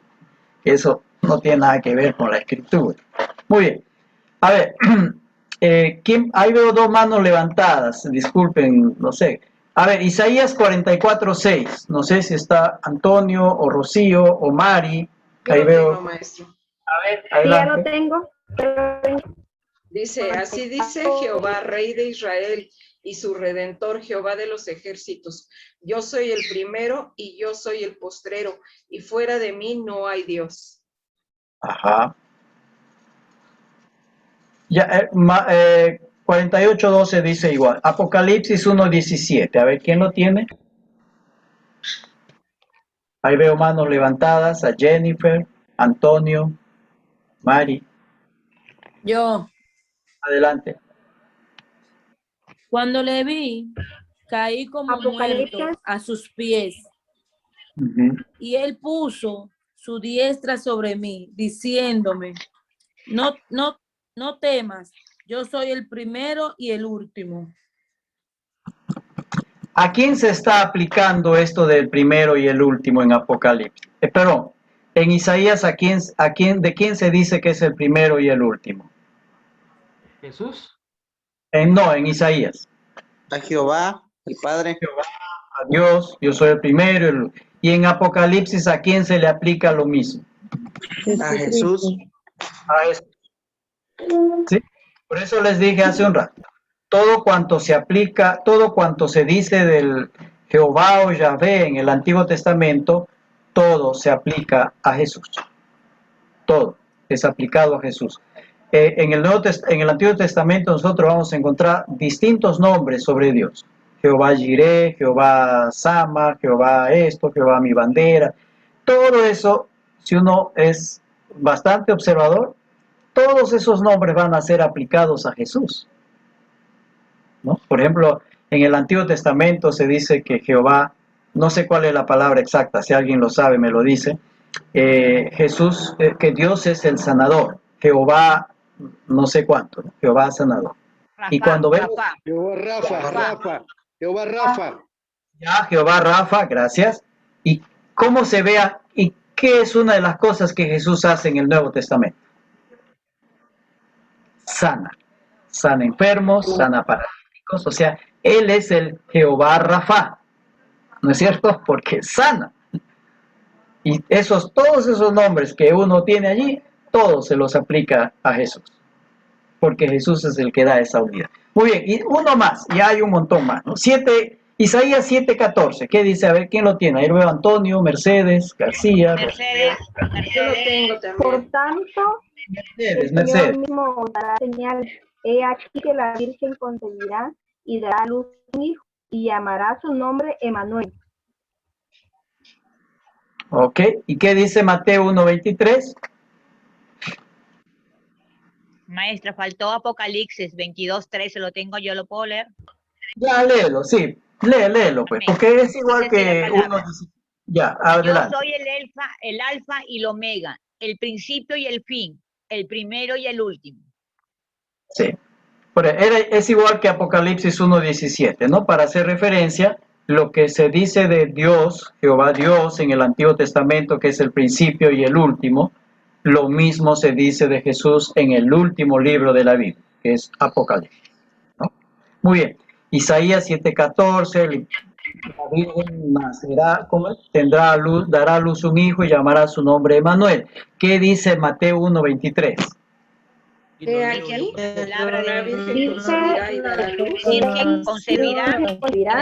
un hijo y llamará su nombre Emanuel. Traducido es Dios con nosotros. Gracias. Que traducido es Dios con nosotros. Son solo algunos ejemplos. Si ustedes se han dado cuenta, todos los ejemplos tienen que ver con Jesús. Podríamos de repente citar otros ejemplos. Por ejemplo, disculpen. En Isaías 9, me parece que es, se profetiza sobre el lugar donde Jesús empezará su ministerio. Dice, y tú, tierra de Zabulón, ¿no? Que vivías en oscuridad y todo, tú tendrás la luz. Y Zabulón en el tiempo de Jesús sería en la zona de Galilea. Y es allí donde Jesús empieza su ministerio. O sea, hay la profecía de Isaías, que me parece que está en el capítulo 9, que nos dice exactamente dónde Jesús empezará su ministerio. Y ahí lo empezó en el territorio de Zabulón. Perfecto. O sea, entonces, todas estas cosas nos van mostrando la unidad teológica que tiene la Biblia. Toda la Biblia. No solo el Antiguo, sino el Nuevo Testamento. Hay un nexo imposible de soslayar, imposible de negar realmente, cuando se le ve desde una perspectiva teológica. Y nuestro enfoque en el estudio es siempre un enfoque teológico. No vamos a dar una perspectiva literal ni histórica. No se desprecian esas ciencias, sino que son ciencias que ayudan a la interpretación de la Escritura, ¿no? Mucho han ayudado al conocimiento bíblico. Estas ciencias como la arqueología, la antropología, han ayudado. El problema es cuando mediante ella queremos mirar a la Biblia, y ahí tenemos problemas, ¿no? Muy bien, gracias por los del chat allí. Veamos esta, teología y ciencia. Aquí también necesito lectores. Ahí tengo a Antonio y a Rocío levantada la mano. Teología y ciencia. Siempre aquí vamos a decir que hay choques, ¿no? Pero la Escritura nos dice que ambas, tanto la teología como la ciencia, proceden de Dios. Dios es el Dios de la ciencia, entonces no tendríamos que tener conflictos con la ciencia, pero sin embargo tenemos conflictos. ¿Qué razones hay? Vamos a ver primero Génesis 2:9, a ver, de los que tienen levantada la mano. María. Y Jehová Dios hizo nacer de la tierra todo árbol delicioso a la vista y bueno para comer, también el árbol de vida en medio del huerto y el árbol de la ciencia del bien y del mal. Ahí ya nos está diciendo el árbol de la ciencia del bien y del mal. Vamos a tomarlo así en su simpleza esa palabra, en lo simple que está esa palabra, y lo vamos a entender así, porque pueden dar otro significado.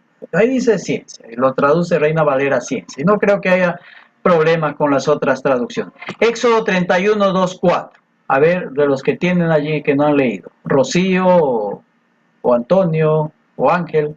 A ver, ¿quién lee? Antonio. Antonio, adelante. Éxodo 31, 2 al 4. 31. Mira, yo he llamado por nombre a Bezalel, hijo de Uri, hijo de Ur, de la tribu de Judá, y lo he llenado del Espíritu de Dios en sabiduría y en inteligencia, en ciencia y en toda arte, para inventar diseños, para trabajar en oro, en plata y en bronce. Le he llenado de ciencia y de sabiduría para hacer esos trabajos. ¿Sí? Uno más. Vamos a dejar crónica porque dice allí, yo pensaba que las 3 horas me iban a sobrar, pero me están faltando. Romanos 11:33. ¿Qué dice? Lo leo yo. Oh profundidad de las riquezas de la sabiduría y de la ciencia de Dios. Cuán insondables son tus juicios, inescrutables sus caminos. Ahí está. Hay ciencia, ¿no? Y si usted lee Job, por ejemplo, el libro de Job, Job nos dice que el aire tiene peso. Y la ciencia recién descubrió que lo que Job decía era cierto, que el aire tiene peso. Job nos describe el proceso de la lluvia, ¿no? Que el agua se evapora, va a las nubes, luego cae, otra vez regresa al río, y otra vez ese proceso de la lluvia. Job lo describe. Y la ciencia recién lo descubrió. Y ya, la Biblia tiene ciencias médicas, ciencias de salubridad, que la ciencia ahora recién lo ha descubierto, ¿no? Hay muchas cosas allí que la ciencia recién lo descubre. Entonces, Dios mismo ha creado y ha promocionado, vamos a decir así, la ciencia, no solo la teología. Pero ¿cuál es alguna causa de conflicto? Primera de Timoteo 6:20, que alguien lo lea, por favor. Primera de Timoteo 6:20. ¿Quién lo tiene por allí?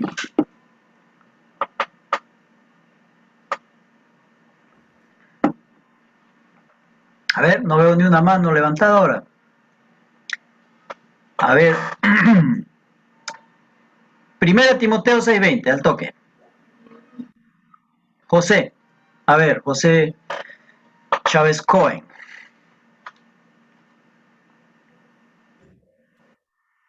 Lo leo yo. Adelante.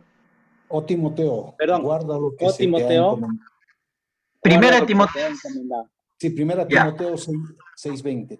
Oh evitando Timoteo, las guarda lo que se te ha pláticas. encomendado, evitando las profanas pláticas sobre cosas vanas y los argumentos de la falsamente llamada ciencia. De los argumentos de la falsamente llamada ciencia. Fíjense, Pablo ya tenía problemas igual que tenemos nosotros, que la ciencia nos dice, no, ustedes están equivocados con esos cuentos de la Biblia. Nada es nuevo, como dice el libro de, ¿cómo se llama? De Eclesiastés, ¿no? Nada hay nuevo bajo el sol. Ya Pablo tenía esos problemas con los famosos científicos de su época. Y le dice a Timoteo, cuídate, Timoteo, de esa falsa ciencia, ¿no? Que niega a Dios, que dice que Dios no existe, o que Dios es así, o que Dios acá. Falsa ciencia. Ojo con eso. Y Pablo los llama, Pablo y el salmista los llaman necios, ¿no? Porque no quieren aceptar con un poquito de sabiduría, un poquito de conocimiento que tienen de algunas cosas sobre el universo, ya se creen dioses, ¿no? 1 Corintios 3:2. A ver, ahí veo varias manos levantadas. Ya tengo 3:2. Oscar. A ver, un ratito. Toda ciencia y si tuviera toda la fe de tal. Todos leen y a nadie se le entiende, pastor. A ver, Oscar, lee. Oscar Ortiz.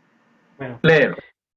Y si tuviere profecía y entendiese todos los misterios y toda ciencia, y si tuviese toda la fe, de tal manera que trasladase los montes y no tengo amor, nada soy. Nada sirve. Que tuviera todo conocimiento, toda ciencia y no tengo amor, nada soy. No. O sea, la Biblia nos habla. Uno más, Proverbios 22. A ver, hermano José Luis Rojas, voy a indicar nombres mejor. José Luis Rojas, Proverbios 22:12. Por favor.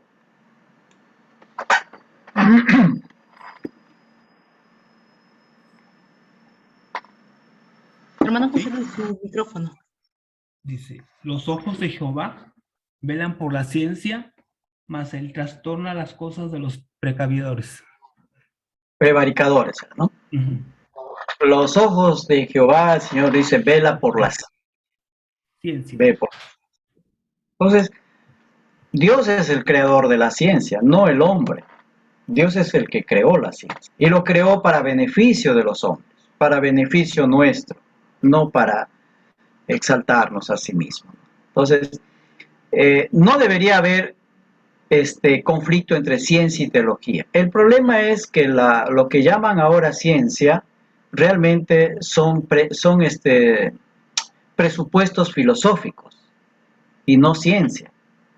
Y el problema no lo tenemos con la ciencia, sino con los presupuestos filosóficos, que muchas veces son presupuestos filosóficos ateos, agnósticos, que tratan de negar a Dios, ¿no? Como dice Romanos, diciendo ser sabios, se hicieron necios y cambiaron la gloria de Dios pues por idolatría, ¿no? Romanos 1, cambiaron la gloria de Dios. Entonces, el problema no es con la ciencia, el problema es con los presupuestos filosóficos que hay detrás de esta ciencia. Hoy en día se trata de aplicar al estudio de la Biblia algunos sistemas de investigación, pero detrás hay un presupuesto de filosofía de un presupuesto filosófico evolutivo. O sea, todo hay que entenderlo desde una perspectiva de la evolución. Y allí ya tenemos problemas, ¿no? Entonces, nuestro conflicto no está con la ciencia, nuestro conflicto está con aquellos presupuestos filosóficos que hay detrás de cada uno de estos que se llaman científicos y que quieren contradecir a la Escritura. Muy bien. Tenemos muchas ciencias, nombro aquí algunas, no voy a leer las definiciones. Tenemos muchas ramas del saber, como historia, filología, lingüística, arqueología, tenemos sociología, antropología, ¿no? Filosofía, geografía, biología, etc. Todas estas ramas del saber pueden ayudarnos en el entendimiento y en la interpretación de la Biblia. Pero no podemos usar estas cosas para validar la Biblia, para decir que la Biblia es verdad o falsa. No, la Biblia se valida a sí misma. Yo no puedo sujetar la Biblia a la filosofía o a la historia o a la antropología para decir que la Biblia es verdad o es falsa. No puedo hacer eso. No se puede hacer eso, porque la Biblia se valida a sí misma. Yo no puedo poner nada sobre la Biblia. La Biblia es verdad porque lo dice la historia. O sea, la historia está sobre la Biblia. Lo que la Biblia dice es verdad porque lo dice la filología. Entonces la filología está sobre la Biblia. O la Biblia es verdad porque lo dijo tal concilio eclesiástico. Entonces ese concilio eclesiástico es más que la Biblia, ¿no? No sé si captan la idea. Ahora, ya dejando esa parte, y aquí voy a otra cosa. Hay muchos métodos de interpretación, y nombro esto porque pues ustedes se van a encontrar con eso. Hay lo que se denomina el método histórico, gramático o gramatical de interpretación. Ya estoy pasando a otro punto, ¿no? Leo lo que dice Martínez en su libro Hermenéutica Bíblica, ¿no? Tiene por objeto hallar el significado de un texto sobre la base de lo que sus palabras expresan en su sentido llano y simple a la luz del contexto histórico en que fueron escritas. La interpretación se efectúa de acuerdo con las reglas semánticas y gramaticales comunes a la exégesis de cualquier texto literario, en el marco de la situación del autor y de los lectores de su tiempo. Si usted se da cuenta en esta definición que hace del método, él está hablando sobre historia. Cuando habla del contexto histórico, no podemos dejar de lado y decir, no, la historia no nos sirve para interpretar la Biblia. Está hablando de semántica, está hablando de gramática, ¿no? De hacer un análisis gramatical del texto. O sea, no está despreciando esos saberes o esas ciencias, más bien los está tomando como una ayuda para interpretar la escritura. No tomamos la posición o la postura de decir, no, eso no sirve para nada y eso es del diablo. Eso no es cierto. Eso son como cosas auxiliares que nos ayudan en nuestro entendimiento de la Biblia. La historia nos ayuda, la arqueología nos ayuda, la filología nos ayuda, puede ayudarnos la sociología, la antropología nos ayuda. Pero estas cosas no están sobre la Biblia, son simplemente ayudas. Y bueno, aquí hay tres aspectos que Martínez considera en su libro, ¿no? El análisis gramatical, cuando hacemos una interpretación bíblica, Antiguo Nuevo Testamento, tenemos que considerar el idioma en que fue escrito, el contexto literario, los pasajes paralelos, modismos, lenguaje figurado, tipos, símbolos, todas estas cosas. Creo que el 20 empieza un curso de hermenéutica, ahí posiblemente el doctor Morales va a explicar ya con más detalle estas cosas, ¿no? No me voy a meter en el trabajo de él, simplemente estoy dando un panorama. El otro aspecto de este método histórico gramatical es el contexto histórico. Aquí tiene que ver con datos geográficos, época histórica, circunstancias políticas, sociales, culturales, religiosas, etc. Autor y destinatario, motivo y propósito de por qué se escribió este o aquel libro. Vamos a ver, por ejemplo, por qué razón Moisés escribió el Pentateuco. ¿Cuál es el propósito? ¿Qué le motivó a escribir todo eso? A su tiempo lo veremos. Ahora, tanto el análisis gramatical como el contexto histórico deben ser antes de lo que llamamos la parte teológica o interpretación teológica, en el contexto de la doctrina bíblica. O sea, ¿qué dice la Biblia sobre la salvación? Y usted tiene que ceñirse a lo que la Biblia de manera general dice sobre la salvación, ¿no? Y considerar que la revelación en la Biblia es progresiva, va poco a poco, va avanzando. Considerar ambos testamentos en nuestra interpretación. Y hacerlo dentro de los límites de la revelación. O sea, ¿qué nos dice la revelación sobre tal o cual doctrina? Yo no puedo salirme de esos límites que la Biblia me da. Ahora, hay una pregunta. Cada vez que usted analiza un texto, haga esta pregunta. ¿Qué enseña sobre Dios, sobre Cristo o sobre el Espíritu Santo ese texto? Sobre uno de esos tres. A veces los vas a encontrar los tres juntos, o a veces solamente a uno de ellos, o a Dios como Padre, o a Cristo, o al Espíritu Santo. No necesariamente tienen que estar los tres juntos, ¿no? Pero esa es una pregunta que usted puede hacerse. Si en todo esto no ha entendido lo que es una interpretación teológica, cada vez que usted agarra un texto, dice, ¿qué enseña este texto sobre Dios? O sobre Cristo, o sobre el Espíritu Santo. Si usted logra ver la enseñanza allí, usted ha ganado bastante, porque usted va a tener una predicación mucho más bíblica y teológica.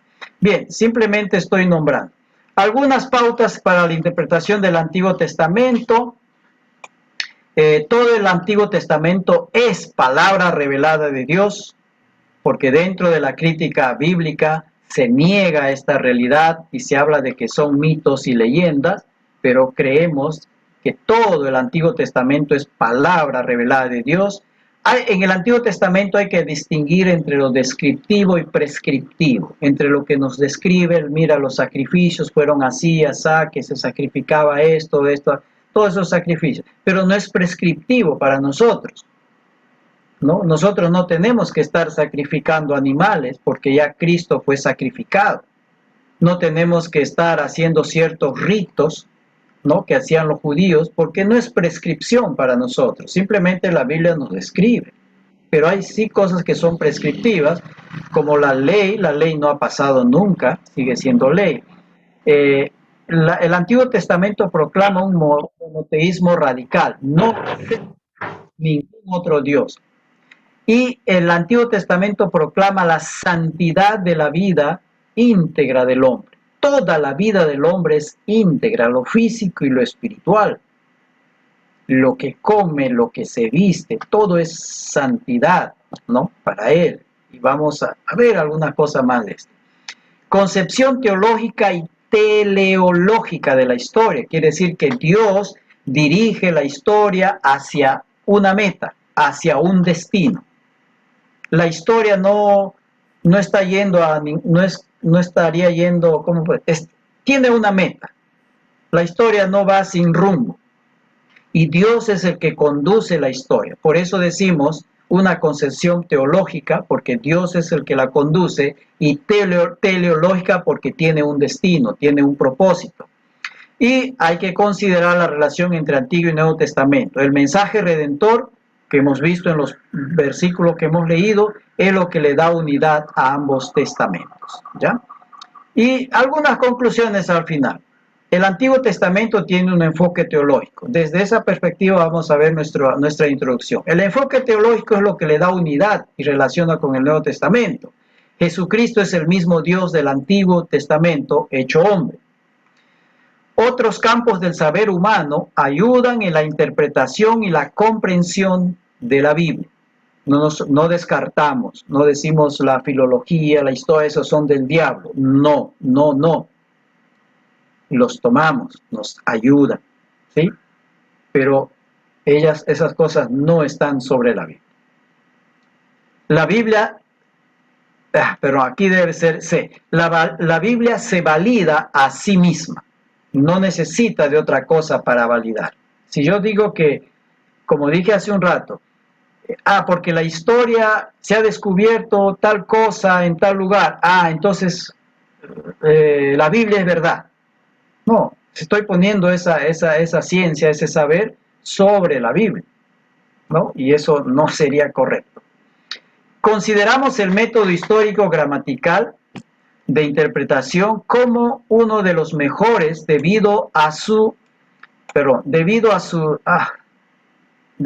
equilibrio en el uso de distintos elementos para interpretar el texto bíblico.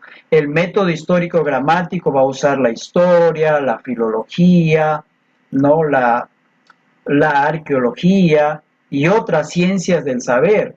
Lo va a utilizar para tener una mejor comprensión de la escritura. No se puede obviar el contexto histórico, cultural, religioso, ¿no? Entonces, por ello, este método nos parece el más equilibrado y el mejor. El estudiante debe conocer las pautas especiales de interpretación del Antiguo Testamento. Muy bien, concluimos. Ya esa ha sido nuestra conclusión, simplemente quiero dejarles con este pasaje, lo he tomado de la Nueva Traducción Viviente. El Señor nuestro Dios tiene secretos que nadie conoce. No se nos pedirá cuenta de ellos. Sin embargo, nosotros y nuestros hijos somos responsables por siempre de todo lo que nos ha revelado, a fin de que obedezcamos todas las condiciones de estas instituciones. Hay gente que está preocupada, tratando de adivinar qué día va a venir Cristo, y la Escritura dice eso no lo sabe nadie. Dios no nos va a pedir cuentas por decir, Dios no nos va a pedir cuenta por no saber qué día iba a venir Cristo. No, ese no es problema nuestro, ese es el problema del Señor. ¿Se acuerdan de los discípulos? En Hechos 1, antes de subir al cielo, le dicen, Señor, ¿y cuándo restaurarás el reino de Israel? O sea, ¿cuándo vas a regresar a arreglar todas estas cosas? Y el Señor les dice, eso no es problema de ustedes, eso no les incumbe a ustedes, eso es asunto del Padre. La responsabilidad de ustedes es que vayan y prediquen, que van a recibir poder del Espíritu para predicar el Evangelio hasta el fin de la tierra. Esa es su preocupación, ese es su trabajo. De eso nos va a pedir cuentas el Señor, no de aquellas cosas que solo pertenecen al Señor. Secretas que Dios no nos lo ha revelado, porque no son necesarias para nuestra salvación, ¿no? No nos va a pedir cuenta de las cosas que no nos ha revelado. Como decía esta chica, esta Mary ten Boom, creo que se llama. No me preocupa tanto, no te preocupes por las cosas que no sabes de la Biblia. preocúpate de aquellas que sabes y no las aplicas a tu vida. Muy bien, hasta ahí. Nuestra próxima clase es 17 de febrero, ¿no? Próximo jueves, de 7 a 10 de la noche. Hasta ahí, hermanos, yo ya me pasé de tiempo, perdonen, poco más y amanecemos aquí. José Antonio. Wow, en Argentina ya son las 12 de la noche, lo siento. Bien, hermano, quedan ahí algunas preguntas en el tintero, ¿no? No sé quiénes tienen levantada la mano. Si van a hacer algo, hágalo rápido, hermano. Ya estamos sobre la hora. A ver, José Antonio, ¿algo quieres decir? Prende tu micrófono y con eso ya concluimos. Prende tu micrófono, José Antonio. Ya. ¿Sí se me escucha? Sí, ya, te escucho. Está perfecto, gracias. En el PTP que colocó al decir que todo el Antiguo Testamento es palabra revelada de Dios, no sé, me lleva a confundirme tal vez, porque, o no sé, corríjame, porque toda palabra revelada por Dios, no sería que sí, todo es inspirado, pero no revelado, porque lo que dijo los amigos de Lot, lo que dijo la esposa de Lot, Dios no le reveló eso a ellos. Ese comportamiento, ese actuar, Dios no le ha revelado esa palabra a ellos, sino que es inspirado a los profetas, en este caso Moisés, Job, que plasma el sentimiento, plasma lo que quiere decirnos, plasma bajo qué se regían ellos, cómo pensaban. Decir que toda palabra que está escrita en el Antiguo Testamento es revelada por Dios puede entrar en confusión. Creo que sí podría ser, como dice... A ver, no, ok, no creo que entre en confusión, porque revelar es todo aquello que Dios ha permitido o nos ha dado a conocer en su palabra. Pero esa revelación Dios la compartió con nosotros inspirando a personas, como dice Pedro, él inspiró a los santos profetas, a los santos hombres Dios los inspiró para escribir su palabra.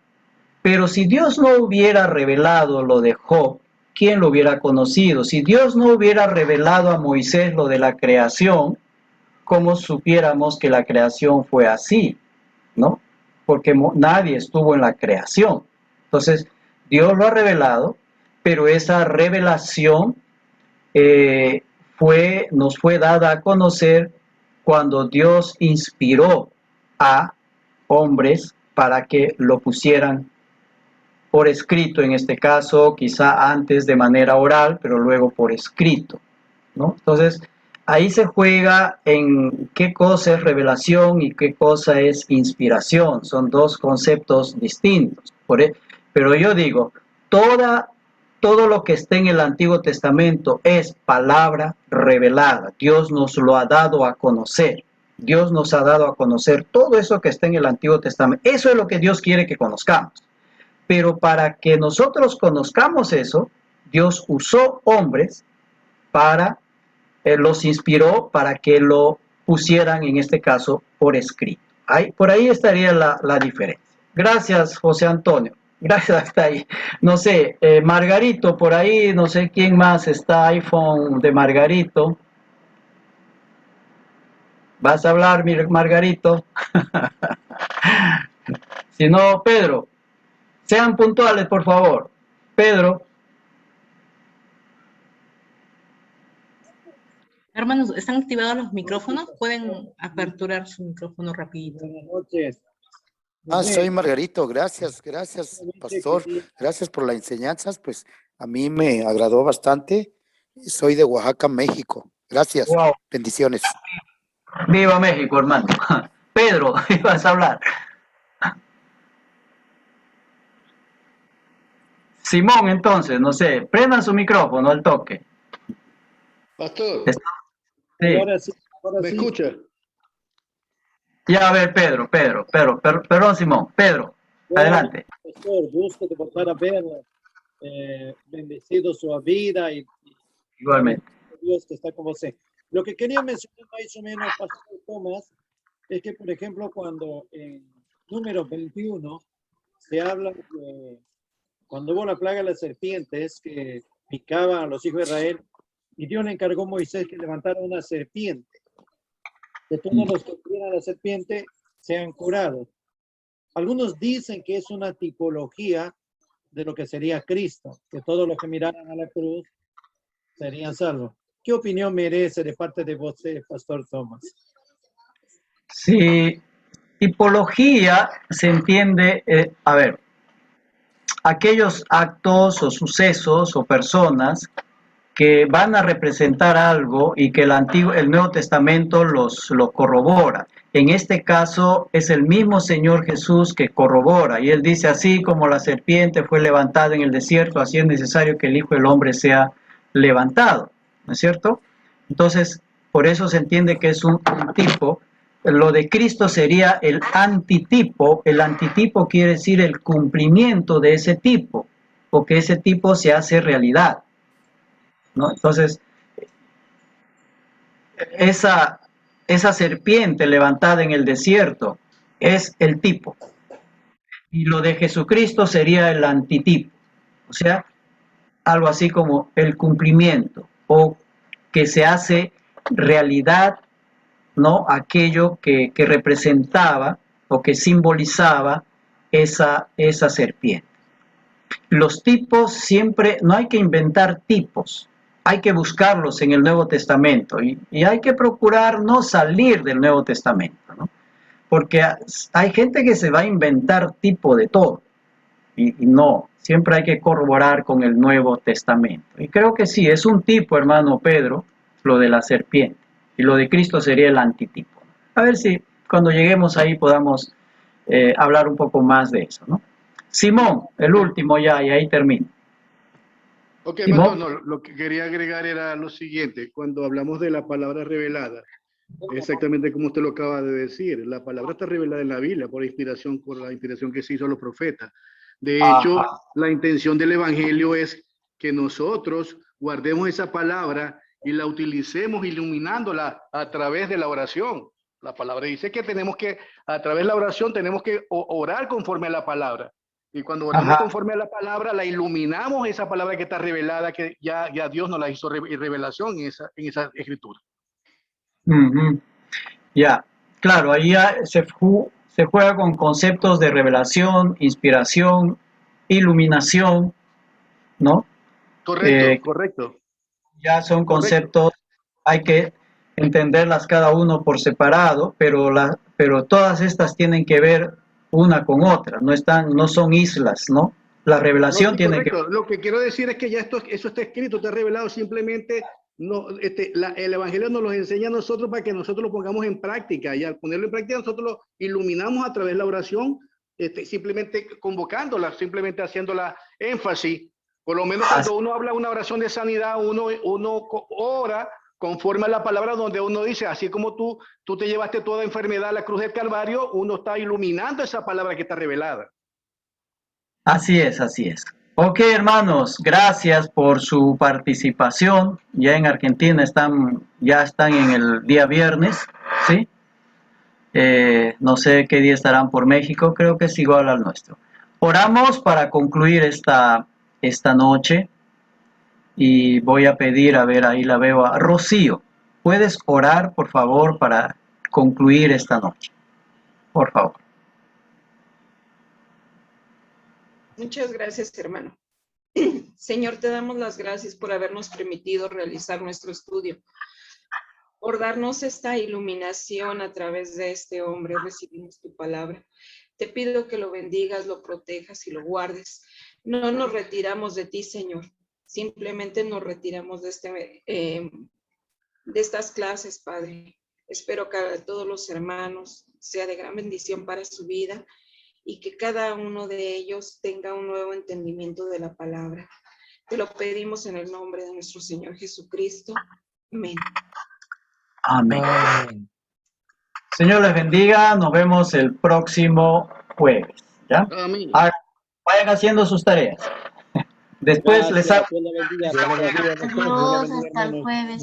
Hay que hacerle porque Muchas son gracias, bastantes. pastor. Bendiciones, Salgo pastor. iluminado de su clase. Muchas gracias, muy amable. Realmente fantástico. Saludos de Guatemala.